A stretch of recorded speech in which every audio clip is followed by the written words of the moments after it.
आज है 29 जून 2023 दिन गुरुवार।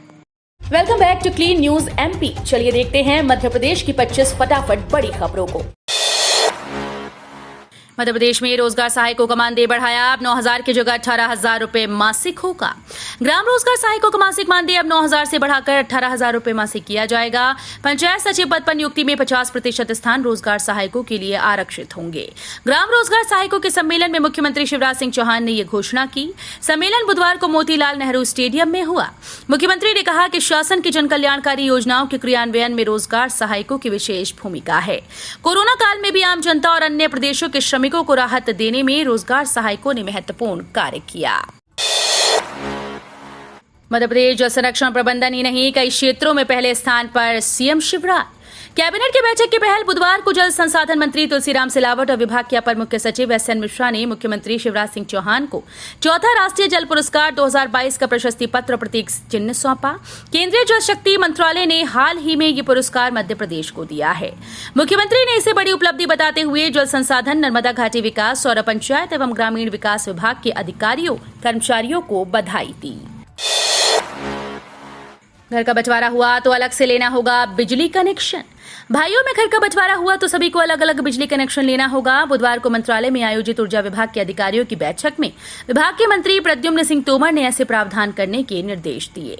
उन्होंने कहा कि ट्रिपिंग की शिकायतों में कमी लाएं, ऐसा नहीं हुआ तो सीधे तौर पर संबंधित अधिकारी जिम्मेदार होगा और उसके विरुद्ध सख्त कार्रवाई की जाएगी। प्रभारी मंत्री कर सकेंगे शिक्षकों के तबादले, 7 जुलाई तक बढ़ाई अवधि। जिले में अब शिक्षकों का तबादला प्रभारी मंत्री कर सकेंगे। इसके लिए उन्हें स्थानीय स्तर पर विभिन्न माध्यम से प्राप्त होने वाले आवेदनों को सूचीबद्ध कर भेजना होगा। पदों की उपलब्धता के आधार पर तबादले होंगे। जिले के भीतर तबादले अब 7 जुलाई तक किए जा सकेंगे। इसके लिए समय सीमा 30 जून से बढ़ाकर 7 जुलाई करने का निर्णय बुधवार को मुख्यमंत्री शिवराज सिंह चौहान ने मंत्रियों के साथ अनौपचारिक बैठक में लिया। जुलाई से शुरू होगी महाकाल भस्म आरती एक्सप्रेस बस। जुलाई महीने में सावन की शुरुआत हो रही है। ऐसे में महाकाल के दर्शन के लिए हजारों भक्त उज्जैन महाकालेश्वर ज्योतिर्लिंग मंदिर जाते हैं।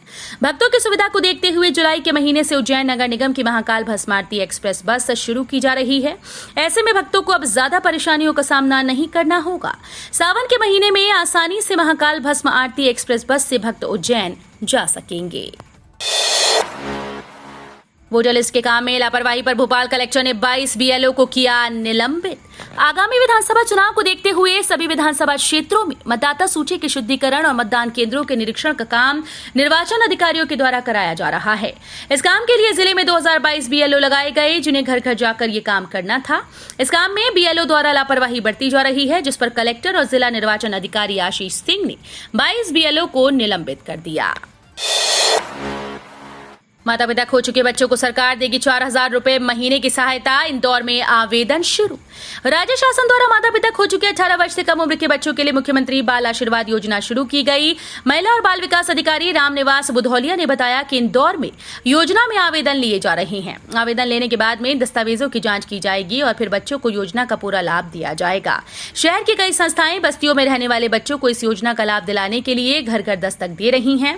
फास्टर केयर अंतर्गत आर्थिक सहायता, इंटर्नशिप, व्यावसायिक प्रशिक्षण, शिक्षा हेतु निर्धारित समयावधि अथवा 24 वर्ष की आयु जो भी पहले हो तक दी जाएगी। पूर्व जस्टिस मोदी के साथ 7 सदस्यीय टीम करेगी अचलेश्वर मंदिर का संचालन। पंजीयक लोक न्यास और जिलाधीश अध्यक्ष अक्षय कुमार सिंह ने तीनों पक्षों को सुनने के बाद अचलेश्वर मंदिर के संचालन के लिए फिलहाल हाईकोर्ट के रिटायर्ड जस्टिस एनके मोदी को अध्यक्ष मनोनीत किया।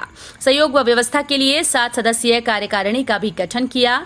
जिलाधीश ने यह व्यवस्था संतोष सिंह राठौर की याचिका पर बनाई। कार्यकारिणी में 7 अधिकारियों को शामिल किया गया। नई व्यवस्था के तहत अब सबसे बड़ा आयोजन श्रावण मास की शुरुआत है। यूनिफॉर्म सिविल कोड पर गरमाई सियासत। नरोत्तम मिश्रा ने ओवैसी पर साधा निशाना। प्रधानमंत्री नरेंद्र मोदी ने सिविल यूनिफॉर्म कोड को लेकर विपक्ष पर निशाना साधा। भोपाल में उन्होंने कहा कि विपक्ष इस मुद्दे पर लोगों को भ्रमित कर रहा है।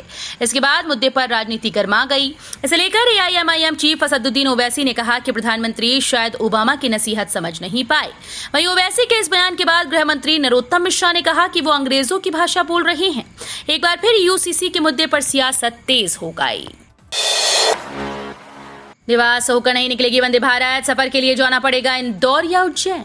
तेज गति, कम समय में सफर पूरा करने सहित अत्याधुनिक सुविधाओं से लैस वंदे भारत ट्रेन से यदि देवास जिले के लोग सफर करना चाहते हैं तो उनको इंदौर या फिर उज्जैन जाकर ट्रेन को पकड़ना होगा। देवास में स्टॉपेज तो दूर की बात है, ये ट्रेन देवास होकर निकलेगी ही नहीं। ट्रेन का जो रूट फाइनल हुआ वो इंदौर से सीधे फतेहाबाद होते हुए उज्जैन, भोपाल जाने व लौटने का है। इन स्थितियों में ये ट्रेन भोपाल पहुंचने के लिए कम समय में देवास जिले के यात्रियों के लिए उपयुक्त नहीं है, क्योंकि इंदौर या उज्जैन जाकर ट्रेन पकड़ने के लिए 1 से 1.5 घंटे तक का समय लग जाएगा। 30 जून की सफारी के बाद बंद होंगे बांधवगढ़ के गेट, 1 अक्टूबर को खुलेंगे।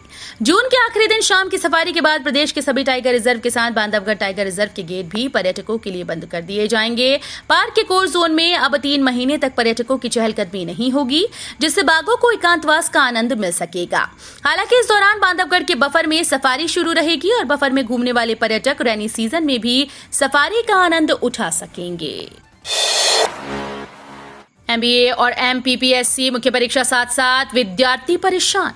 देवी अहिल्या विश्वविद्यालय और मध्य प्रदेश लोक सेवा आयोग की परीक्षा की तारीख आपस में टकरा गई है। इसके चलते विद्यार्थियों के सामने असमंजस की स्थिति है। विश्वविद्यालय ने जहां जुलाई माह के तीसरे सप्ताह से MBA की परीक्षा रखी, वहीं PSC इसी समय राज्य सेवा परीक्षा मुख्य 2021 करवाने जा रहा है।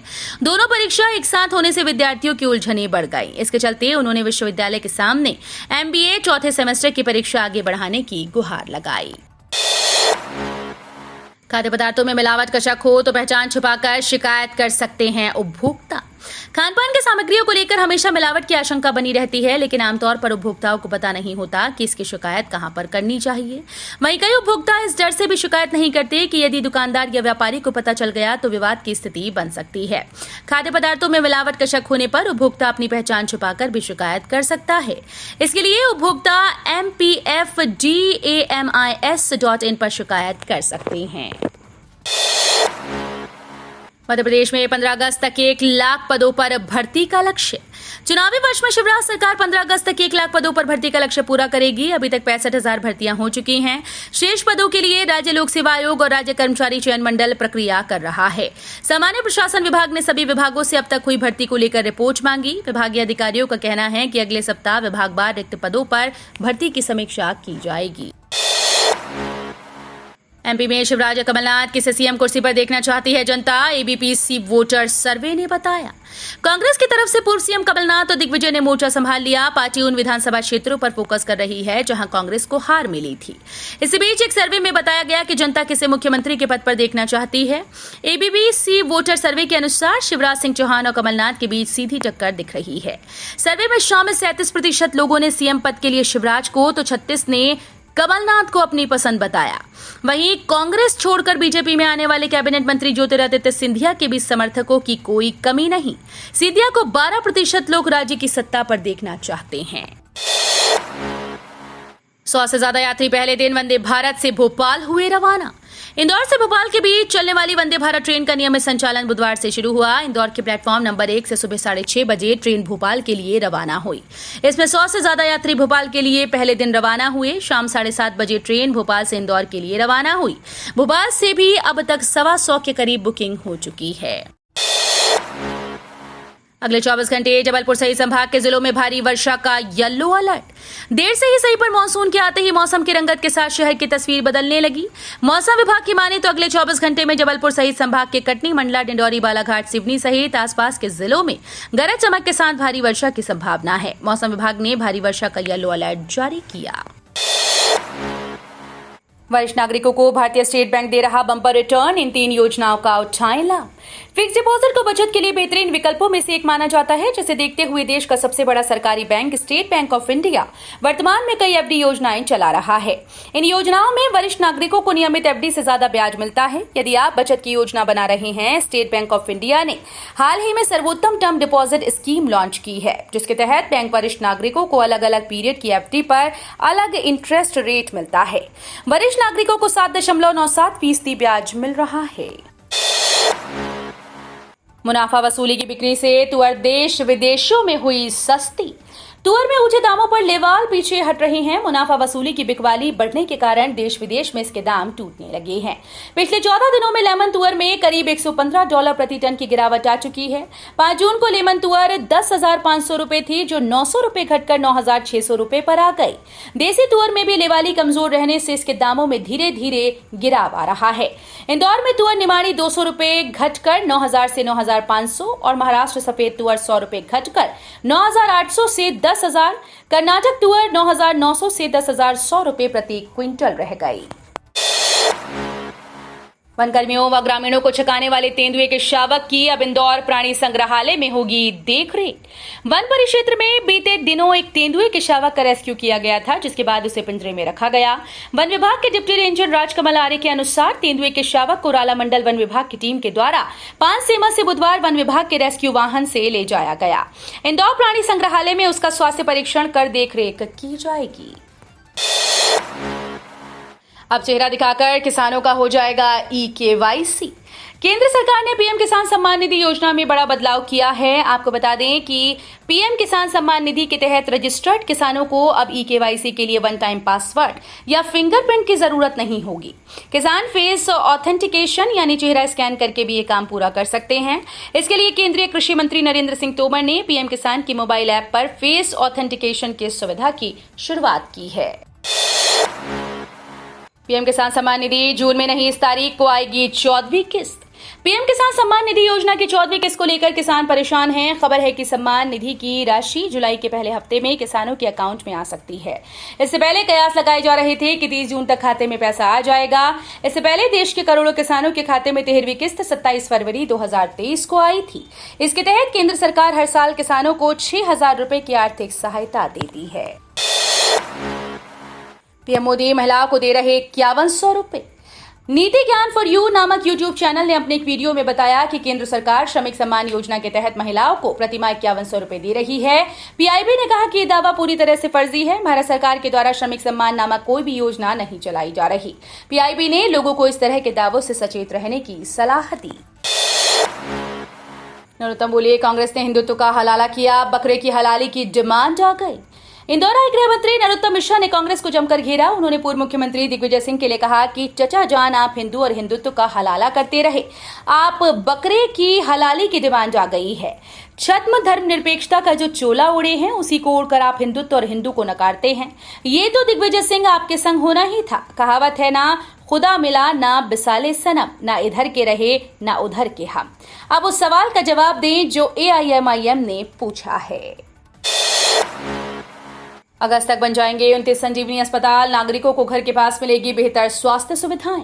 इंदौर के नागरिकों को अब घर के नजदीक ही बेहतर सरकारी स्वास्थ्य सुविधाएं मिलेंगी। शहर में कुल 67 संजीवनी अस्पताल बनाए जाने हैं, जिनमें से 29 अस्पताल 31 अगस्त तक पूरे हो जाएंगे। जिला स्वास्थ्य अधिकारी पूर्णिमा गजरिया ने बताया कि संजीवनी क्लिनिक बनाने का काम नगर निगम कर रहा है। अभी 65 जगह पर स्थान तय हो चुके हैं और 2 जगह स्वास्थ्य सुविधाएं मिलना शुरू हो चुकी हैं। तो ये थी आज की 25 फटाफट बड़ी खबरें। अगर आपको न्यूज पसंद आई हो तो वीडियो को लाइक और शेयर जरूर करें। धन्यवाद।